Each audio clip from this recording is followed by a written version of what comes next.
Bem, pessoal, nesta aula a gente vai trabalhar mais teoricamente. O objetivo é mostrar o princípio básico da relatividade geral, que é o princípio da equivalência. O que é o princípio da equivalência? O princípio da equivalência é a base da teoria da relatividade geral. Aí você pensou que um campo gravitacional homogêneo, onde a força-peso é constante, é completamente equivalente a um referencial uniformemente acelerado, tornando-se fisicamente indistinguível. Vamos tentar entender através dessas duas imagens. Bem, eu tenho uma espaçonave que está se movimentando uniformemente com velocidade constante em relação a uma estrela, ou em relação às estrelas, né? Então, bem, se uma espaçonave se movimenta no espaço com velocidade constante, nós não sentiremos, né, gravidade, logo não teremos peso.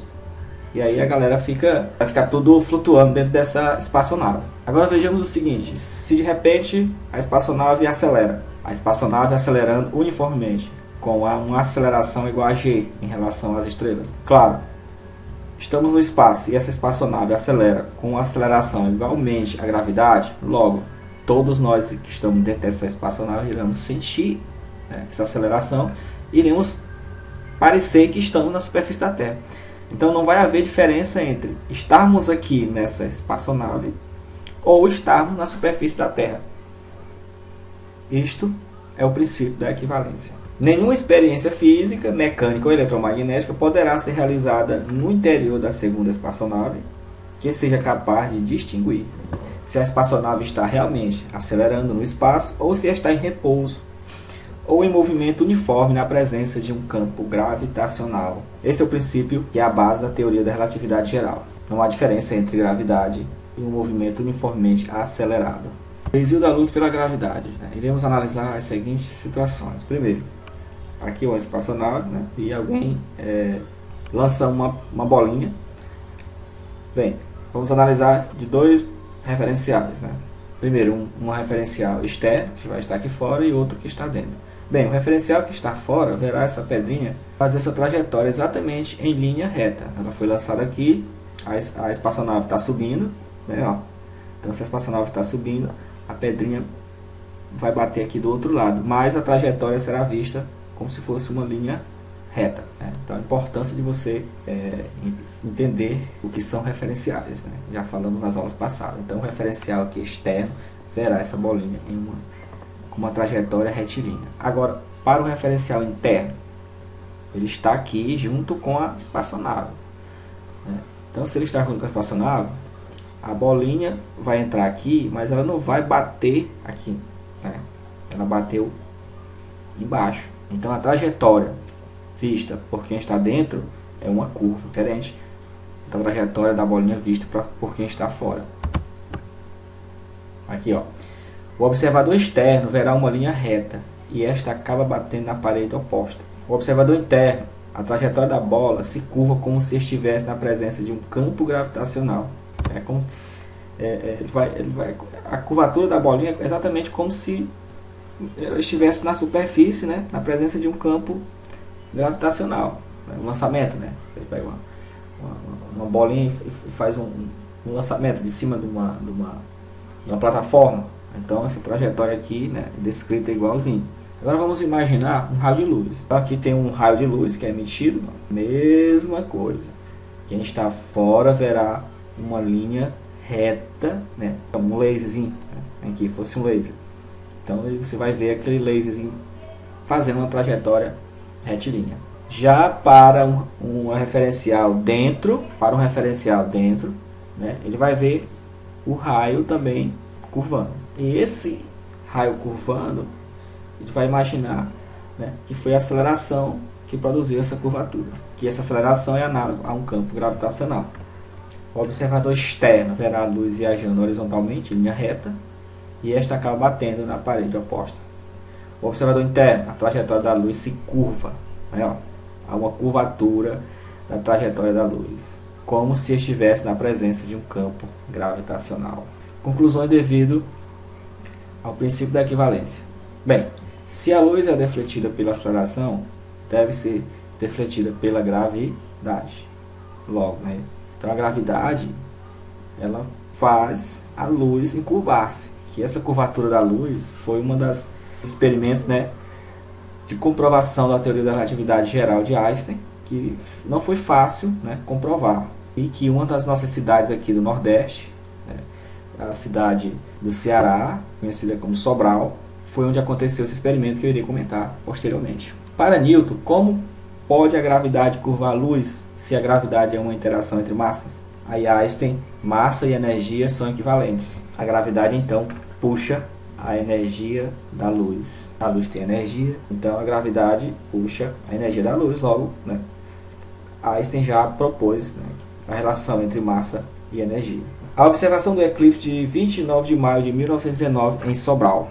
Então, gente, a gente vai ler aqui um texto.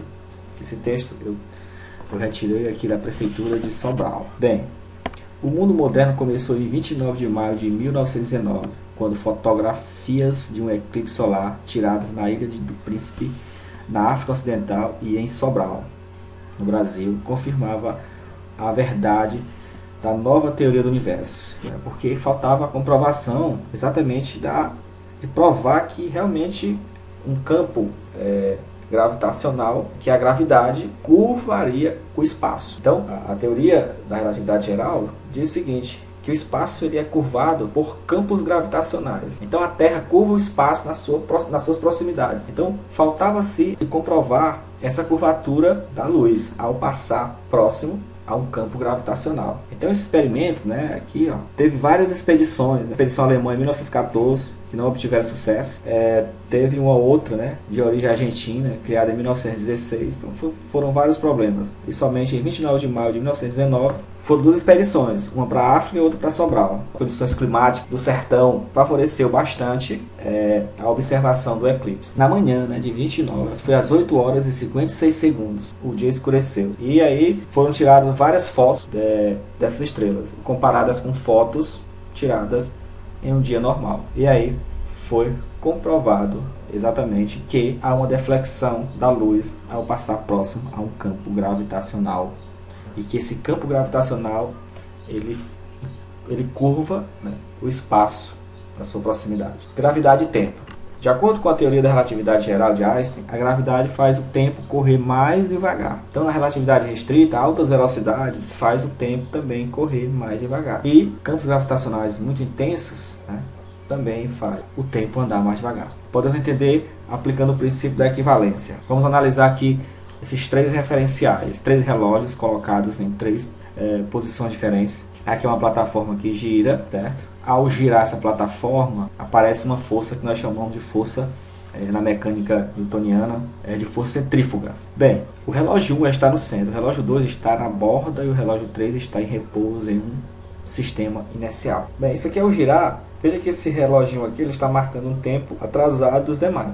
O relógio 1 e o relógio 3 eles estão sincronizados. Qual a explicação para isso? Porque o reloginho aqui da borda, que está na borda, está atrasado dos demais? Bem, a explicação vai ser diferente para o referencial 1, ele vai ter uma explicação. E o 3 também vai explicar de forma diferente. Veja que os relógios dos observadores 1 e 3 estão em um mesmo ritmo. Tanto o observador no centro do disco como um em repouso na superfície, vê o relógio 2 andar mais devagar.